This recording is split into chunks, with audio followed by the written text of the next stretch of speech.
நம்முடைய பாரத பிரதமர் ஒரு 7 அன்பு கட்டளைகளை மக்கள்கிட்ட சொல்லியிருக்கிறாங்க. பெட்ரோல் டீசல் பயன்பாட்டை குறைவுகள், வீட்டில் இருந்துகிட்டே வேலை பாருங்கள், வெளியில் போகணும் அப்படின்னு சொன்னால் பொது அரசு வாகனத்தை பயன்படுத்துங்கள், அதுக்கடுத்து தங்கத்தை வாங்காதீங்க, வீட்டிலேயே பயன்படுத்துகிற எண்ணெயையும் குறைவாக பயன்படுத்துங்கள் அப்படின்லாம் நிறைய சொல்லியிருக்காங்க. இது காலத்தின் கட்டாயம். ஒரு போர் நடந்துகிட்டு இருக்கு. 2 நாடுகளுக்குள்ள நடக்கிற மாதிரி தெரிஞ்சாலும் அது உலகத்தின் சுழற்சியை சிக்க வைத்து கொண்டிருக்கிறது. எண்ணெய் வளங்கள் எரிக்கப்பட்டு கொண்டிருக்கின்றன. கப்பல் போக்குவரத்து தடுத்து நிறுத்தப்படுகிறது. வான்வழியும் இல்லை. வெளியிலேருந்து வரவேண்டிய பொருட்கள் வரமாட்டேங்குது, உள்ளேந்து போக வேண்டிய பொருட்கள் போகலை.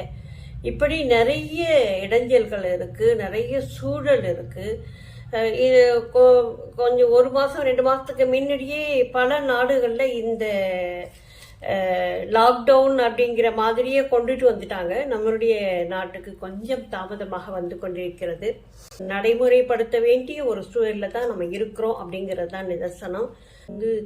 உண்மையாக யோசித்து பார்த்தோம் அப்படின்னு சொன்னால் உலகத்தில் என்ன நடக்குது அப்படிங்கிறது தெரியும். நம்ம நாட்டுக்கு ரொம்ப தாமதமாகத்தான் இந்த செய்திகள் வந்து கொண்டிருக்கின்றன. ஒரு பக்கத்து கடைக்கு போகணும் அப்படின்னா கூட ஒரு 2 வீலரை எடுத்துகிட்டு போகிறதோ, எல்லா அறைகளிலும் ஏசியை போட்டுக்கிட்டு தூங்குறது, இப்படி நம்ம நிறைய தேவையில்லாத செலவுகளை நம்ம செஞ்சுக்கிட்டு இருக்கிறோம். அதையெல்லாம் தவிர்த்தாலே போதும். ரொம்ப நீங்கள் கட்டுப்பாட்டுக்குள்ளே கொண்டுட்டு வர வேண்டாம். ஓரளவுக்கான நியாயமான விஷயங்களை நம்ம தேடி பிடிச்சோம்னா போதும். இன்றைக்கு கேஸ் கிடைக்கல அப்படின்னு அதுக்கு மாற்று வழியை நம்ம தேட ஆரம்பித்தோம் பாருங்கள். அதை மாதிரி தான் பெட்ரோல் டீசல் குறைவாகத்தான் கிடைக்கும் அப்படிங்கிற ஒரு சூழலில் நாம் சில விஷயங்களை கையில் எடுத்தால் நாட்டுக்காக நாம் இதை செய்கிறோம் அப்படிங்கிற ஒரு எண்ணத்தோடு செஞ்சோம்னா ரொம்பவே சிறப்பாக இதை கடந்து போயிடலாம்.